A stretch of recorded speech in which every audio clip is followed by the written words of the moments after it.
Avec Michel, on est dans la même association LGBT chrétienne, DJ Arc-en-Ciel, anciennement David et Jonathan. Il a 79 ans, j'en ai 30.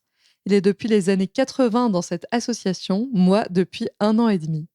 Je suis une femme bi et polyamoureuse qui, vous le verrez dans cet épisode, ait tendance à mettre mes grandes amitiés au centre de ma vie et à lire amitié quand il est écrit amour. Lui est un homme gay, en couple depuis 40 ans avec un homme qui s'appelle aussi Michel. Michel et Michel.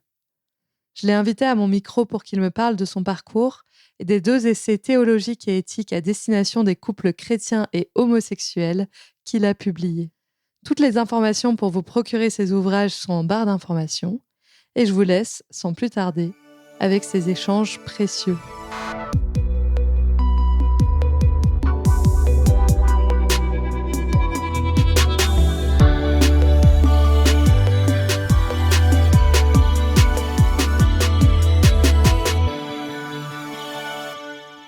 Bonjour Michel. Bonjour Laura. Merci de venir dans mon podcast. Michel, on se connaît parce qu'on est ensemble dans la même association DJ Arc-en-Ciel, dans le groupe local de Lille.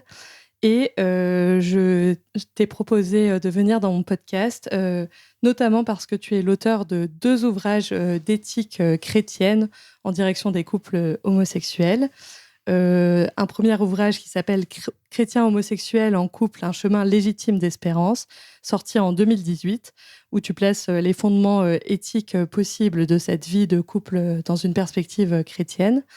Et Chrétiens homosexuels en couple, bonheur et sanctification, paru en 2020, où tu examines et proposes des repères éthiques sur les différentes phases du couple, la rencontre, amoureuse, la mise en couple, comment s'engager, s'aimer en vérité, comment vivre une vie de couple durable, l'alliance avec Dieu, l'ouverture au monde. J'ai lu ce second ouvrage, même si on va parler des 2, puisque je suis très intéressée par l'idée d'une éthique renouvelée sur les questions de l'amour et de la sexualité dans un contexte chrétien. J'étais très heureuse de lire ce livre parce qu'en réalité, c'est le premier livre d'éthique chrétienne qui fait une nouvelle proposition sur ces sujets que je lis. Donc ça m'a vraiment permis d'enrichir mes propres réflexions à ce sujet et j'ai trouvé très riche. Donc déjà, je t'en remercie. Voilà. Et du coup, je voulais déjà te demander pour commencer, quelle est la volonté derrière le fait d'écrire ces livres novateurs C'est un aboutissement, en fait. Je suis à l'époque David et Jonathan, qui est donc devenu DJ Arc-en-Ciel, depuis 40 ans. Et il y a 40 ans, la situation des homosexuels était assez différente de celle d'aujourd'hui. Et donc, dès le départ, s'est posé la question pour moi de comment concilier ma foi et mon homosexualité. Et donc, j'ai cheminé d'abord accompagné, bien sûr, par un prêtre qui s'appelait André Brien, qui est décédé aujourd'hui, mais qui était un professeur de théologie, d'anthropologie même, de la faculté de Strasbourg. Et donc, on a cheminé ensemble. Et après, j'ai pris un peu mon envol. J'ai fait moi-même des conférences, des petites retraites aux uns et aux autres, données aux uns et aux autres. Et donc, à la faveur de ma retraite qui me laissait du temps aussi, j'ai donc rédigé en 2018 ce premier livre que tu citais. Et puis, je voyais que la théorie, c'est bien, mais qu'il fallait aller aussi plus sur le terrain. Et donc, le deuxième répondait à ce souci. Voilà un petit peu la genèse.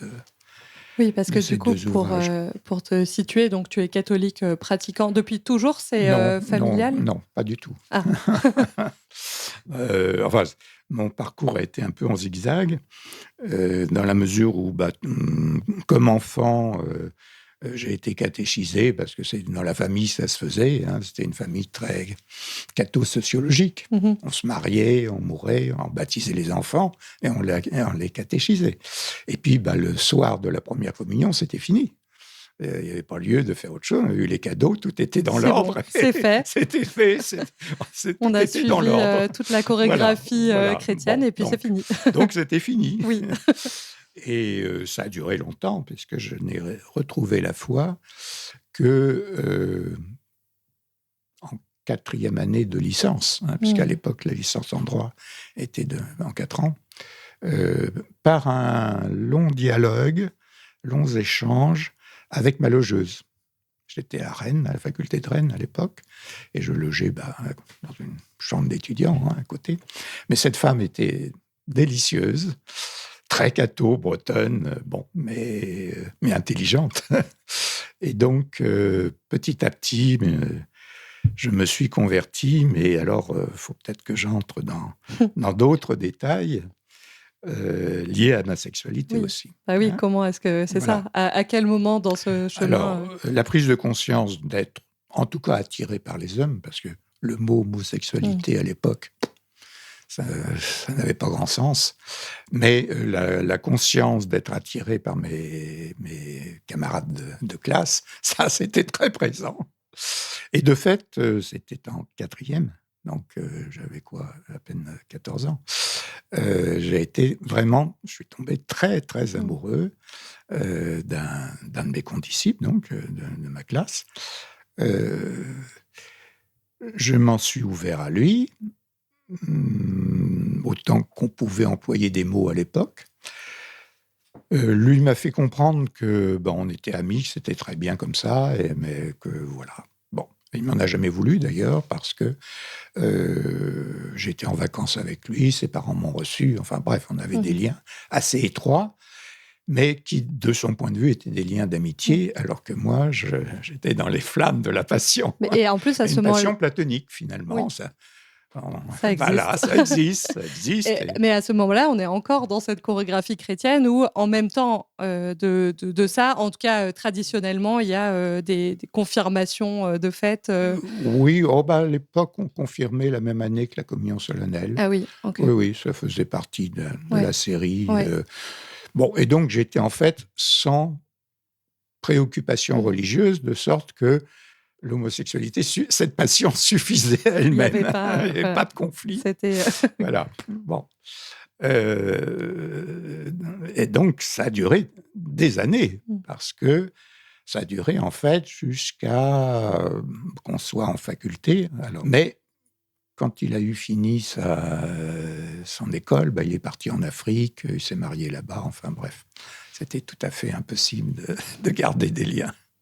Voilà, et déjà avant, je m'étais rendu compte que ça ne pouvait pas déboucher sur grand-chose.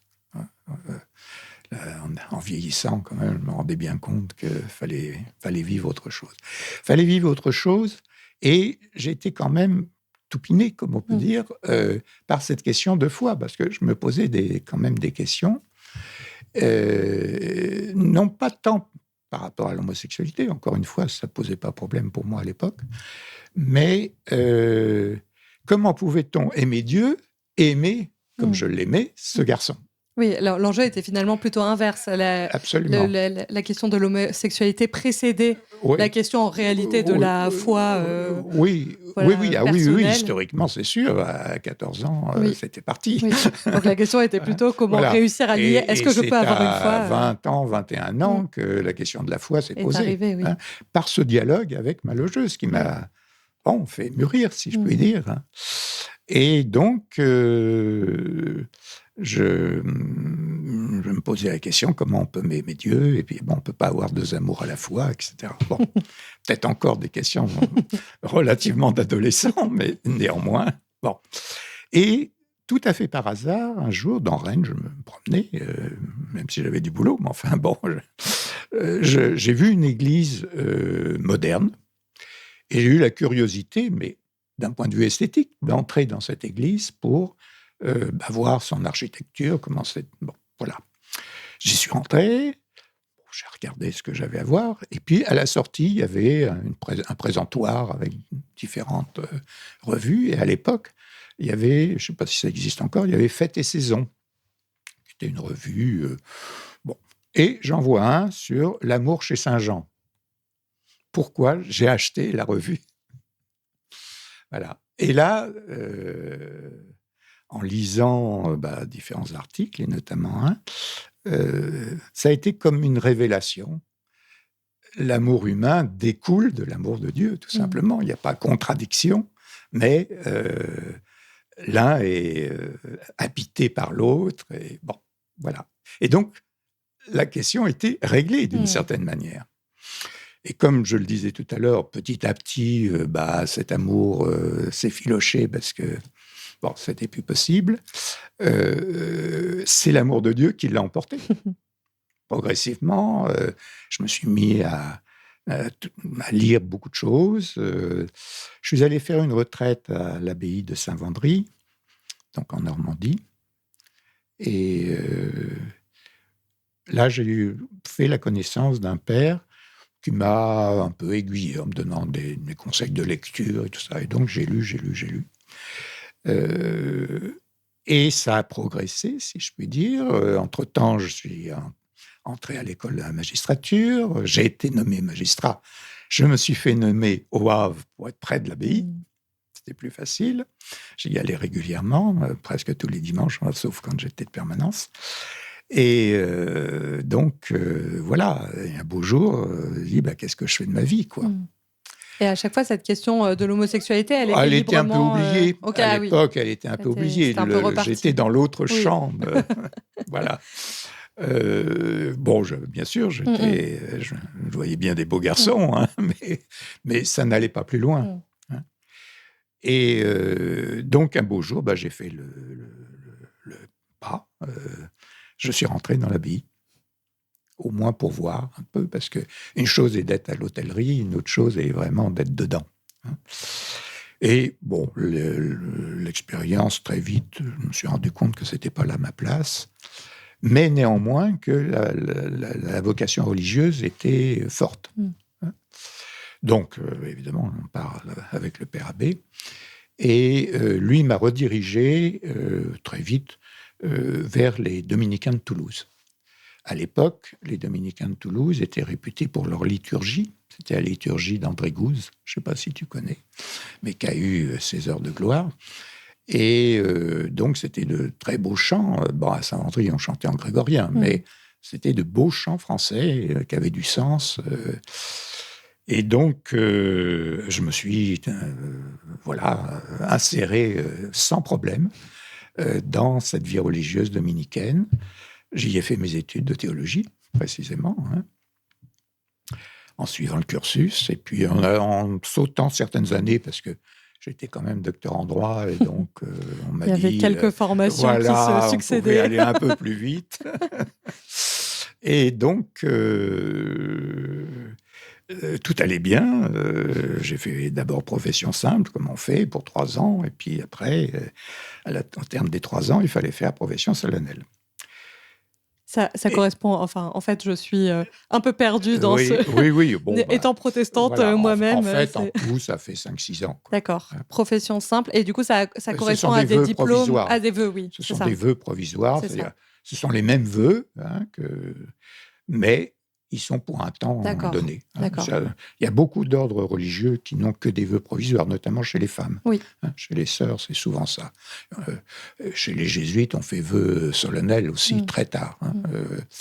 Voilà, bon, c'est une organisation. Au terme des 3 ans, il fallait un double vote. Un vote du couvent de Bordeaux, où j'avais été pour les études transféré en septembre. Moi, mon échéance était janvier. Et il fallait le vote, comme je n'avais pas été 1 an complet à Bordeaux, il fallait que je sois encore à Toulouse. Et là, contre toute attente, je dis bien contre toute attente, parce que, par exemple, le prieur avait déjà pris date avec l'évêque pour que je sois ordonné diacre, puisque en général, on est ordonné diacre et prêtre un peu dans la foulée de la profession solennelle. Contre toute attente, oui, il n'y avait rien. Refus. Tout se passait bien. Ok. Refus. Pour la profession solennelle. Ok. Pas de ma part, mais de la part du couvent. Le prieur provincial, très gêné par la situation, lève le secret du vote à son égard, de façon à recompter les voix et tout, voir s'il n'y avait pas d'erreur et tout. Et puis, malheureusement, pour moi, ou pour, je ne sais pas, il n'y avait pas d'erreur. Et donc, la vie dominicaine se terminait comme ça. On ne se remet pas de ce genre de choses tout de suite, du jour au lendemain.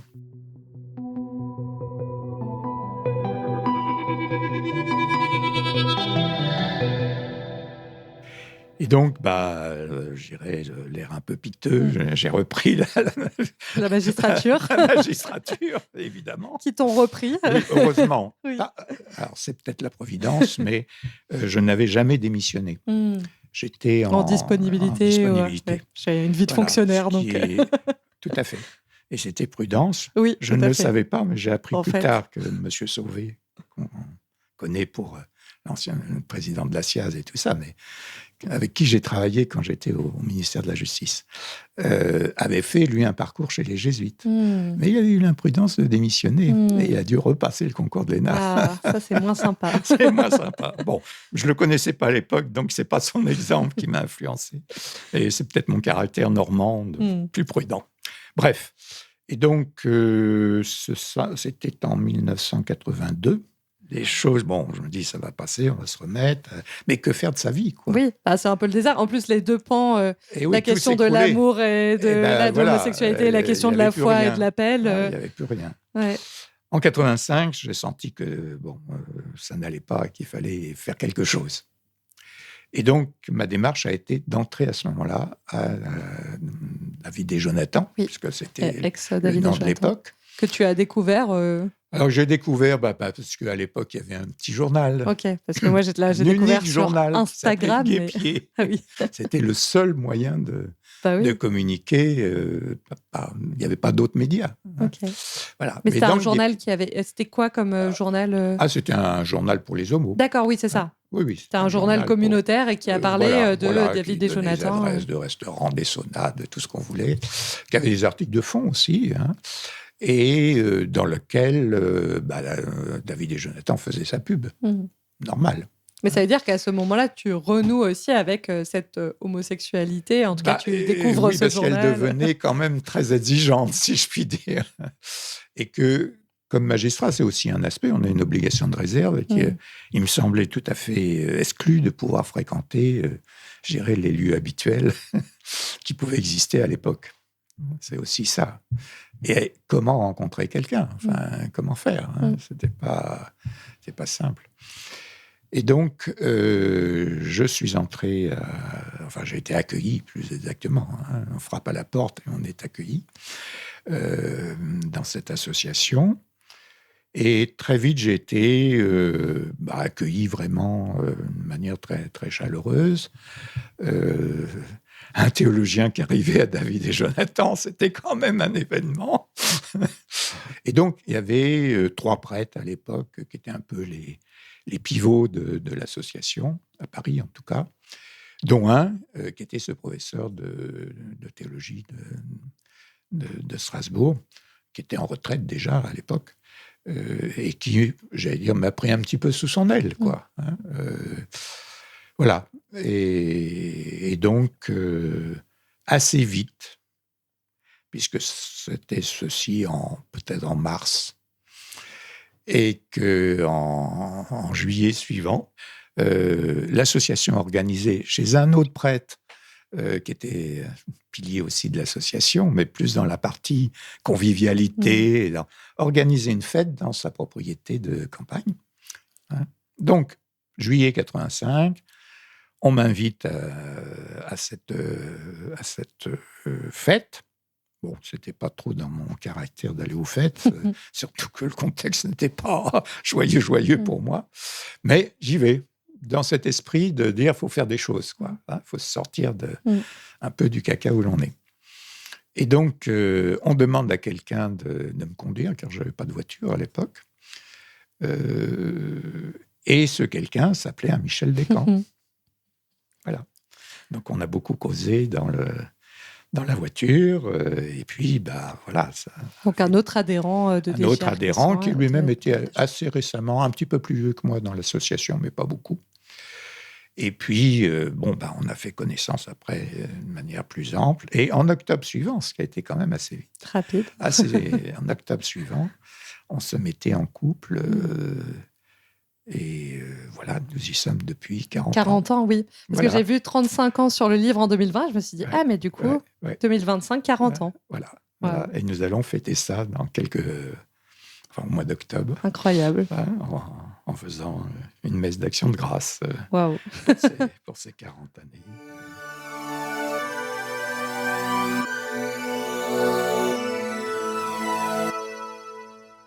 Et il a fallu apprendre à vivre en couple, bien sûr. Dans le contexte de l'époque aussi. Coming out aujourd'hui, c'est peut-être pas simple, mais ça l'était encore moins, évidemment, il y a 40 ans. Mais les choses se sont faites dans la famille de manière un peu difficile avec 2 personnes, 2 proches, un du côté de Michel, un de mon côté. Mais bon, avec le temps, les choses s'arrangent, voilà. Et puis, le défi aussi de concilier justement foi et homosexualité, car aussi bien l'un comme l'autre, on était entre guillemets de bons chrétiens. Ça ne veut pas dire grand-chose, mais ça veut dire quand même qu'on avait les deux étaient fortement reliés, quoi. Tout à fait. L'amour et la foi, ancrés aussi dans cette association qui est vraiment LGBT chrétienne. Voilà. Oui, j'y suis rentré parce que justement, il y avait l'adjectif parce qu'il y avait chrétien. Le côté foi, Je me disais que là, j'avais peut-être des chances de trouver quelque chose qui me convienne. Parce qu'il y avait quand même d'autres associations, bien sûr. LGBT par ailleurs. Bien sûr, à Paris, il y avait quand même plusieurs choses. Dans le cadre de l'association, j'ai d'abord animé un groupe biblique avec ce prêtre. Enfin, c'était un groupe biblique qui avait grand succès, puisqu'il y avait plus de 40 personnes qui étaient inscrites. Et puis, il faut quand même s'imaginer, pour les personnes qui nous écoutent, du coup, un groupe biblique entre personnes homosexuelles, LGBT, après au sens plus large. Donc, vraiment, parce que je pense que pour certains auditeurs, auditrices, ça paraît de la science-fiction, quoi, le fait de faire un... Alors, à l'époque, tous les membres de David et Jonathan étaient chrétiens. Je dis chrétiens, pas forcément pratiquants, parce que beaucoup étaient en rupture de banc avec l'Église. Mais quand même, avec l'envie de se tourner vers cette association et pas une autre. Gardant une foi vive, finalement. Donc, oui, il n'y avait pas, ou très peu en tout cas, de gens athées. Tous étaient dans cette mouvance d'être à la fois homosexuel et quand même d'être en présence de Dieu, pour le dire de manière générale, quoi. Voilà. Alors, un certain nombre, bien sûr, étaient aussi pratiquants. Et donc, le groupe biblique, c'était bien parce que on analyse un texte. La question, c'est de réagir à ce texte tel qu'on est. Donc, ça ne suppose pas nécessairement d'aller à la messe le dimanche. C'est pas... voilà. Et puis, ça offre aussi, du coup, une alternative à cette messe le dimanche qui est peut-être rendue impossible ou difficile pour des personnes. Les recherches des uns et des autres. Donc, il y a eu ce groupe que je faisais. Et puis, ce brave père qui était donc âgé a disparu parce qu'il est mort. Ça a été une grande perte pour l'association. Et donc, je dirais pas l'outrecuidance de dire que j'ai pris sa relève, mais enfin, tout de même été sollicité. Et donc, j'ai créé à ce moment-là, peut-être l'année suivante, je ne sais plus exactement, mais enfin, un peu dans la foulée quand même, j'ai créé un groupe couple, alors qui avait une double dimension, une dimension nationale, avec une retraite annuelle à Bonneuil, et puis un groupe qui se réunissait une fois par mois entre Parisiens, Parisiens Île-de-France. Et voilà, donc j'ai fait comme ça des petits speeches, donc à la fois pour les Parisiens et en même temps... Là, tu relis vraiment les deux. Enfin, on arrive aux bases aussi de ces ouvrages où la question du couple était vraiment un intérêt spécifique. Et puis, on échangeait entre nous. Parce que dans le groupe couple, chacun... c'était un groupe de partage. Il y avait un aspect peut-être enseignement de temps à autre, plus large, mais il y avait aussi cet aspect partage de nos expériences. Et c'était intéressant de voir les femmes, les hommes. Alors, il y avait un couple, d'ailleurs, assez étonnant, qui était mixte. D'une femme et d'un homme. D'une femme et d'un homme, une femme hétéro et un homme bi. Eh bien, c'était les débuts. Oui, c'était assez original pour l'époque. On regardait ça avec des yeux même maintenant, ouverts. Moi, je suis une femme bi à DG Arc-en-Ciel, ça reste pas la majorité oui, c'est toujours un peu... ça casse un peu les représentations, finalement. Ça vient enlever une certaine binarité. Voilà. Bref, donc ce groupe a vécu quand même plusieurs années. Plusieurs années. Et puis, comme toute chose, il y a un moment où il faut changer de disque. Et moi-même, j'ai eu à ce moment-là des responsabilités professionnelles très, très lourdes à la chancellerie.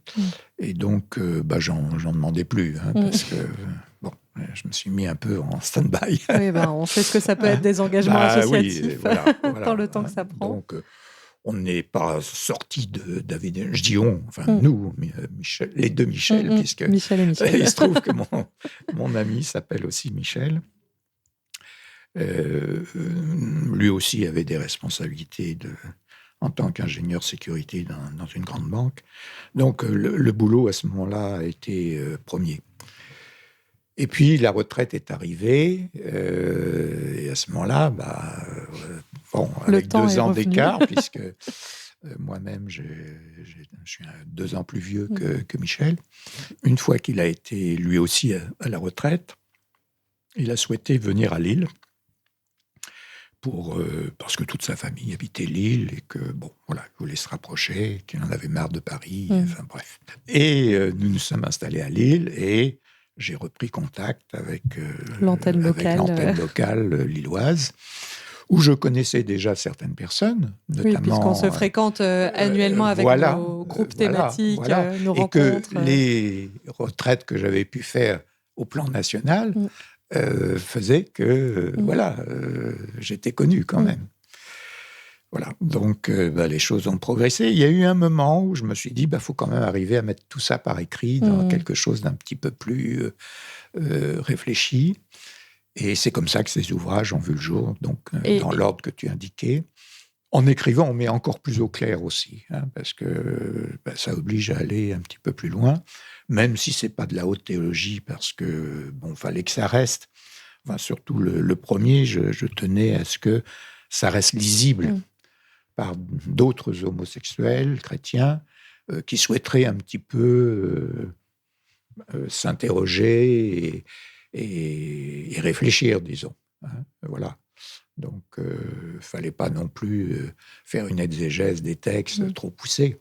Voilà. Et donc, une fois que j'ai fait le premier, je me suis dit, c'est bien la théorie, mais quand même, faut peut-être aussi aider un peu dans la pratique. Parce qu'on voit aussi beaucoup de couples dans notre association, mais ailleurs aussi, bien sûr. On voit bien que ça ne dure pas très longtemps, souvent. Ça s'écroule assez facilement. Et donc, essayer d'analyser pourquoi et quelles sont, au fond, les erreurs à ne pas commettre. C'est un petit peu dans cet esprit-là que j'ai écrit le deuxième. Essayer à des gens de bonne volonté, mais qui se laissent vivre. C'est l'amour, c'est formidable. Oui, l'amour-passion, mais au bout de 2 ans, 3 ans, qu'est-ce qui se passe, quoi. C'est ça que je trouve très intéressant et qui me parle, c'est le concept que, du coup, il y a une éthique chrétienne ou morale sur le couple, mais qui est très hétéronormatif. Oui. Et du coup, quand on en sort, la question de l'éthique, du travail du couple, du travail de l'amour dont tu parles aussi, tout d'un coup, on a moins de repères pour ça, quoi. Voilà, et je crois que je crois vraiment à la beauté du couple durable, mais il ne faut pas durer pour durer. C'est pas ça. On dure parce qu'on s'aime. Et donc, la question, c'est d'alimenter, de renouveler cet amour au fil des ans, parce qu'il est bien évident qu'on n'aime pas au bout de 40 ans comme on aime la première année. On n'a pas le même âge, on n'a pas la vie nous a appris des tas de choses. Donc, voilà, faut avoir une espèce de ligne directrice, une éthique, comme tu dis, qui permette de franchir les différentes étapes de la vie. Je trouve que c'est assez une éthique du réel, déjà, parce que du coup, tu es en couple depuis 40 ans, ce qui est c'est vraiment le fruit de notre expérience. Puis on en a discuté tous les deux, oui, évidemment. j'imagine. Il n'y a que mon nom qui apparaît, mais il a tout relu parce que formellement, il a fait des corrections. Les phrases sont trop longues, il faut les couper. Voilà, il a bien participé à cet ouvrage. Et puis aussi une éthique du réel, parce qu'en fait, la réalité d'être un couple homosexuel dans un cadre chrétien, enfin, on touche vraiment, enfin, c'est vraiment incarné, quoi. On n'est pas dans une grande théorie de les personnes peuvent avoir eu des premiers couples, des premières familles. Enfin, il y a plein d'enjeux et de marginalité inhérente qui fait que je trouve qu'on se base sur quelque chose où on n'est pas dans les nuages, quoi. Enfin, voilà, j'essaye. De toute façon, un juriste, c'est pas dans les nuages. Hein. J'imagine. Mais c'est pas de la philosophie, quoi. Je veux dire, bon. Mais donc, oui, il y a plus de liberté à Lille. On s'est engagé, bien sûr, David et Jonathan devenus DJ Arc-en-Ciel assez récemment, finalement. Oui, il y a un an, mais on s'est engagé aussi dans le cadre du diocèse. Et donc, on a été sollicité, d'ailleurs, assez curieusement, après le mariage pour tous, et les conflits de l'époque. L'évêque, l'archevêque même de l'époque, Monseigneur Ulrich, qui est maintenant à Paris, nous a sollicité pour faire quelque chose qui fasse un peu contrepoids à tout ce qu'on avait pu entendre et qui blessait encore plus, bien sûr, le monde homosexuel. Et ça, il en avait conscience. Et il a voulu, sur le plan pastoral, mais que quelque chose se fasse dans le diocèse. Donc, et on a fait de belles choses parce qu'on a essayé d'abord de trouver nos marques parce que c'était pas évident. Il fallait pas faire concurrence aux associations, justement. C'était pas le but. C'était pas de les remplacer. Donc, il fallait trouver un interstice qui ajoute quelque chose. Alors, on a pris 2 axes après un tâtonnement. L'accueil, avec des affiches dans les églises. Oui, donc l'accueil des personnes homosexuelles dans l'église. On mettait des flyers dans quelques églises de Lille. Le lendemain, elles avaient disparu. Oui, j'imagine bien. Voilà, ce n'est plus vrai aujourd'hui. Mais dans ces années-là, c'était vraiment quand même un peu dur. Mais c'était des affiches... des petits flyers, j'en ai pas apporté ici. Mais alors, on s'est appelé d'abord « Qui suis-je » pour juger, puisque c'était la phrase que François avait lancée. Et puis, donc là, on est dans le côté miséricorde. Voilà, tout à fait. Et puis, c'est devenu... Parce que la phrase, au bout d'un moment, elle était un petit peu oubliée. Et donc, on avait appelé ça « Oser vivre en vérité ». Voilà. Et donc, il y a toujours ces affiches dans la cathédrale, à Saint-Maurice aussi, Saint-Maurice-en-Ville.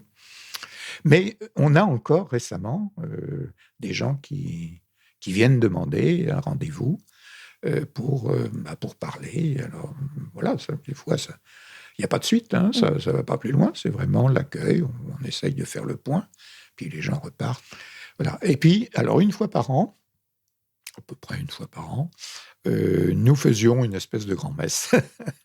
Je veux dire par là, une intervention publique, une grande matinée de réflexion avec un intervenant, un invité.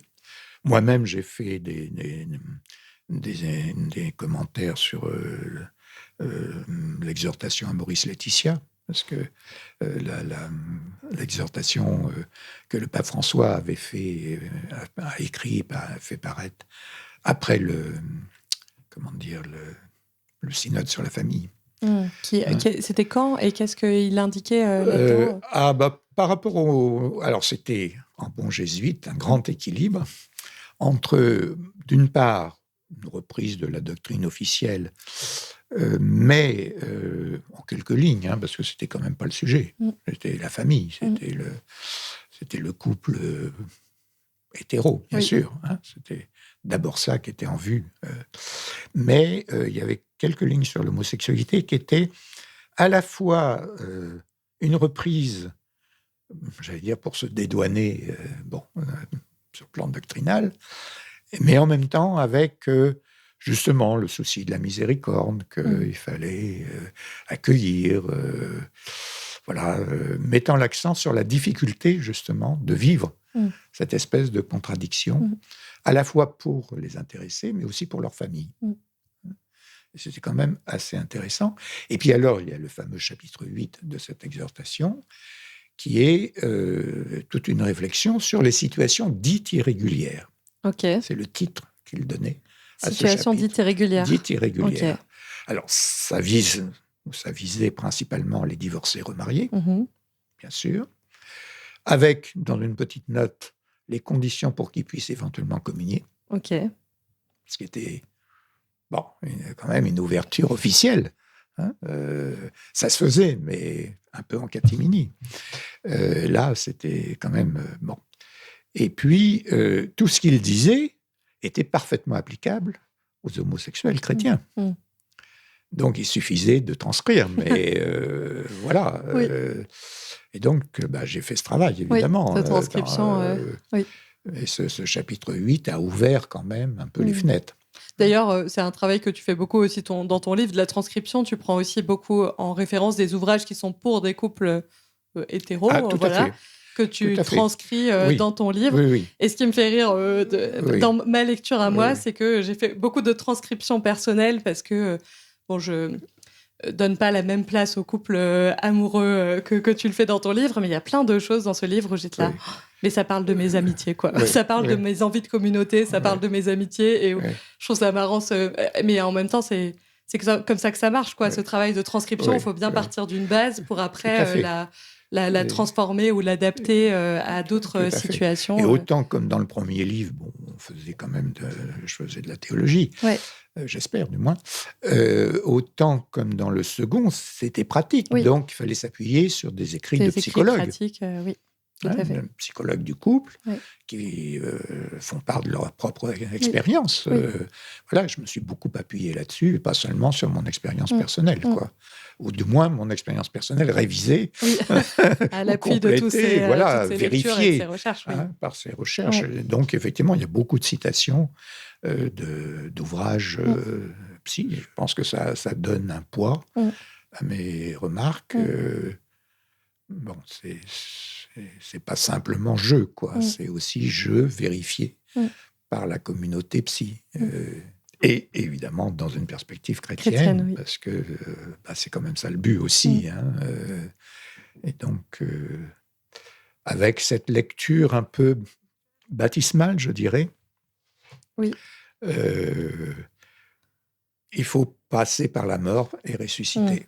Il faut vivre Pâques. Et toute la vie chrétienne, c'est quand même, la grâce baptismale, c'est quand même vivre Pâques. Oui, ça c'est quelque chose que j'ai bien noté, ce côté que l'amour et le couple a quelque chose de pascal, de l'ordre. De toute manière, il faut se laisser, tu le dis, bousculer pour entrer en relation. Et il y a toujours quelque chose de l'ordre de la mort et de la renaissance, quoi, dans la rencontre, quoi. Ce qui est quelque chose auquel je réfléchis beaucoup, le fait que la rencontre... c'est toujours une mort et une renaissance. Mais d'ailleurs, je trouve, alors de mon côté, je l'extrapole à avoir une nouvelle grande amitié. C'est aussi une mort et une rencontre de son écosystème comme il était jusqu'à là. Il faut abandonner des choses pour en recevoir d'autres. C'est ça, ou replacer nous sommes des êtres choses, finis. Et donc, voilà. Alors, où on creuse une relation, et ça, c'est mon idéal, et on va le plus loin possible, mais je crois qu'on peut aller très loin. Ou alors, oui, évidemment, on abandonne certaines choses pour en vivre d'autres. Et on n'en a jamais fini. Je veux dire, on n'en a jamais fini de mourir pour ressusciter. Ah, ça, c'est clair. Voilà. Et à tout âge. J'ai une de mes autres réflexions là-dedans qui va... ça va aussi avec ce côté pascal. C'est aussi ce côté... trahison au sens de... Il y a toujours une sorte de petite trahison nécessaire, mais qui peut être une trahison de soi à soi. Ça peut être une trahison de ses habitudes de vie, habiter seul, puis habiter à deux. Ça trahit des habitudes. À la fois, je dirais, le couple nécessite, je dirais, des rites, parce qu'on ne va pas refaire le monde à chaque instant. Et en même temps, il y a des moments où il faut réviser.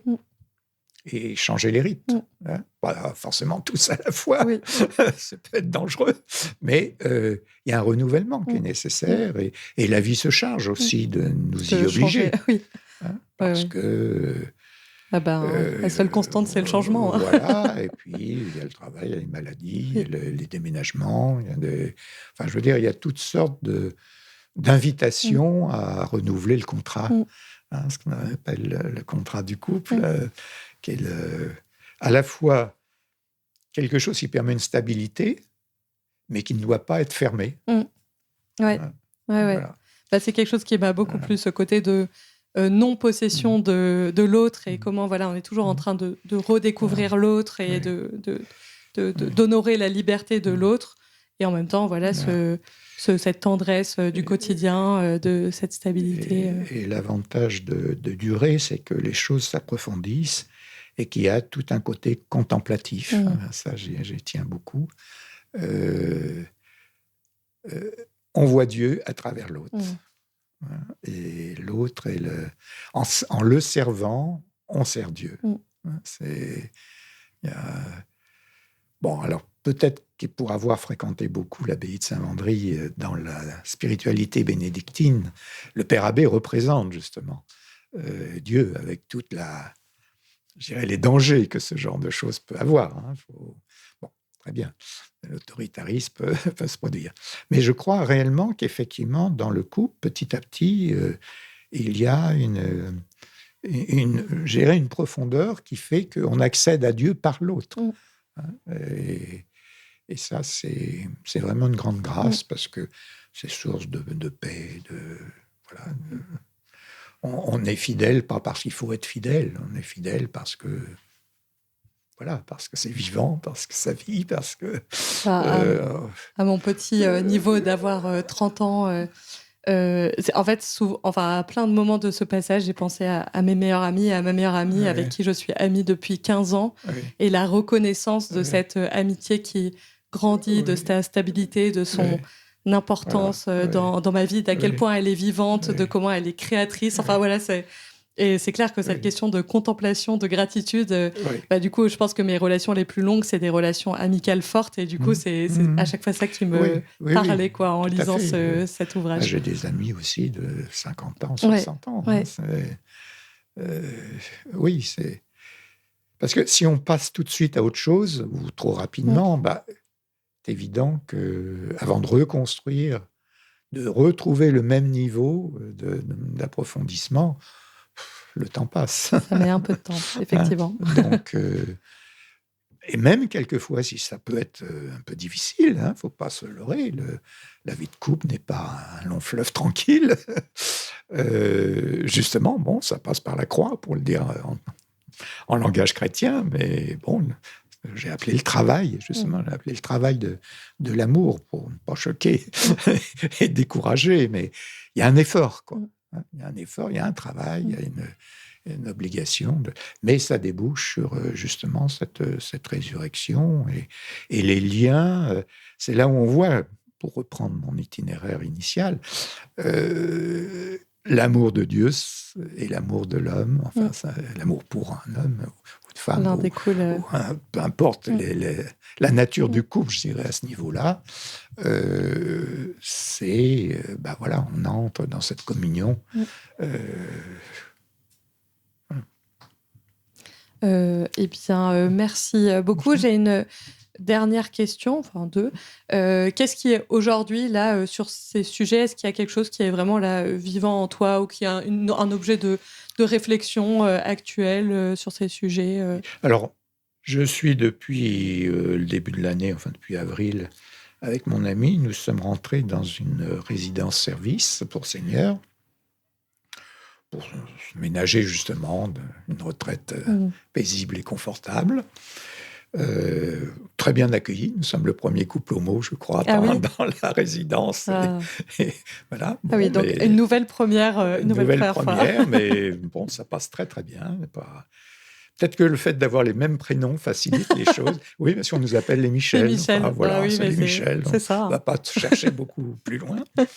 Et donc, voilà, on fait peut-être, je ne sais pas, l'idée se germe de faire aussi un groupe biblique à l'intérieur de la résidence, parce wow. que en allant à la messe le dimanche sur la paroisse, on a repéré quelques têtes. Bon, qui viennent donc de la on même se dit que résidence. Peut-être même à 5-6, hein, mais il y a peut-être moyen de faire quelque chose. Bon, l'avenir le dira. À chaque jour suffit sa peine. Tout à fait. Et ma dernière question que je pose à chaque fois, c'est à l'un et à l'autre, si on devait ressortir avec quelque chose de cette discussion, avec quoi ce serait, quoi, une perle, une chose qui nous a, à laquelle la discussion nous a fait réfléchir, cheminer. Je parle amour, tu parles amitié. Oui. Oui, voilà, ça mériterait d'être médité. Qu'est-ce qu'on met derrière l'un et l'autre. Voilà. Je fais partie de cette jeune génération marginale, même pour DJ, où je suis bi, je suis polyamoureuse. Voilà, il y a plein de choses qui sont que je vis très différemment, et en même temps où je trouve plein de liens et d'adaptations et de réflexions qui sont les miennes par rapport aux graines, et aux ouvrages que j'ai, mais effectivement, je rallie beaucoup, et je pense que pour les personnes que ça vont le remarquer au fil des épisodes, que je ramène souvent les choses à l'amitié, parce que c'est un de mes curseurs. Et moi, j'ai l'impression que, je le dis, dans mon polyamour, en réalité, les amitiés, c'est la base de ce polyamour. C'est cette envie de vie en communauté, cette importance très forte donnée aux amitiés avec lesquelles je veux faire des choses qui sont habituellement données au couple, faire famille, faire des projets ensemble, habiter, voilà. Donc, il y a l'écrivain Fernet qui vient d'écrire un beau livre sur l'amitié. Ah oui. Je viens de l'acheter, je ne l'ai pas lu encore. Trop bien. Je ne sais pas, mais c'est quelqu'un qui est intéressant à lire en général. C'est chouette. Ouais. Et oui, c'est vrai que j'ai une question de décentration de l'amour amoureux, et en fait, je mets du coup souvent l'amitié, pas à sa place, mais en tout cas, je le donne souvent en curseur. Voilà. Dans la vie religieuse, l'amitié presque amoureuse, ça fonctionne. Dans quel... Parce que, il faut pas fantasmer, il n'y a pas de liaison, ou très exceptionnellement, et en tout cas, ça ne dure pas, parce que si ça devient public, c'est pas possible. Oui, pour les prêtres, pour les personnes qui font... Pour les personnes, mais quand on vit dans une communauté, il y a forcément des affinités plus grandes avec tel ou tel, et il y a de véritables amitiés, je crois, qui se créent, et qui ont été théorisées même. Hein. Je suis en train de chercher le nom c'est un livre qui remonte au Moyen-Âge. Hein, c'est vrai qu'il faudrait que je m'intéresse aux questions de communauté et de relations dans les communautés chrétiennes. Voilà, ça c'est l'âge. On cherche un nom et on ne le retrouve plus. Tu me le diras, je le mettrai en description du podcast pour ceux et celles qui veulent chercher. Je crois que l'amitié, c'est quelque chose de très très riche. Saint Augustin était un grand amoureux de l'amitié, si je puis dire. Toute sa spiritualité est une spiritualité de l'amitié. Et les dominicains ont repris ça. Et justement, ce ne sont pas des moines au sens où monos veut dire seul. Et c'est un autre type de communauté où les liens sont très forts entre les frères. Tout à fait. Je terminer. Je regarderai là-dessus. Et puis, de mon côté, vraiment, je te remercie pour cet échange. Je pense que j'ai un biais dans mes premiers épisodes, que j'interviewe beaucoup de jeunes femmes de 30 ans qui potentiellement ont des parcours assez similaires au mien, parce que c'est plus facile de les rencontrer. Grâce à cette association, je rencontre des personnes différentes que moi, et c'est hyper riche d'avoir un parcours comme le tien, et que tu en sois arrivé à ces ouvrages, que du coup je mettrai évidemment en description de l'épisode, pour que celles et ceux qui veulent puissent les acquérir. Merci de m'avoir reçu. Du coup, je te remercie. Et bonne continuation. Merci beaucoup.